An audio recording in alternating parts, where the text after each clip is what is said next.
Hamma mushukka muhabbat qiladi, to'g'rimi? Nimaga hamma mushukni yaxshi ko'radi? Hamma silaydi uni, erkalatadi, yuvintiradi, taraydi, ovqat beradi, issiq sovug'iga qaraydi.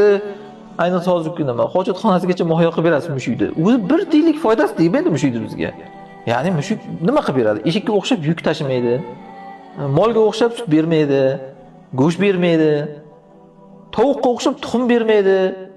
Hatto bir ipak qurtiga o'xshab bir ipak ham bermaydi hattoki. Nima beradi mushuk? Hech vaqo bermaydi, lekin hamma yaxshi ko'radi uchun. Bir xo'rillab bergani uchun bo'ldi, u yoqadi hammaga mushuk. Bir kelib surkalgani uchun bo'ldi, hammaga yoqadi u. Hamma shuning uchun uni paypaslab silab yeydi. Ko'ryapsizmi? Muhabbat qanaqa narsa? Muhabbat bir rizq bu. Agar quruq mehnat bilan bo'lsa, eshak eng mahbub hayvon bo'lishi kerak edi. Undan ortiq ishlaydigan yo'q. Shuning uchun odam mana shunaqa taqqoslamasligi kerak. Katta xato qiladi. Ya'ni biz shuncha ishni qilamizda yana biz yomonmizmi? Yomon bo'laverar ekansiz o'rningizda. Ish qilishingizga qaramaydi, bu bir rizq bu. Mana u kishi erkalanib yotib mahbub bo'ladimi? Shunaqa ekan. U erkalanib yotib mahbub bo'ladi yani.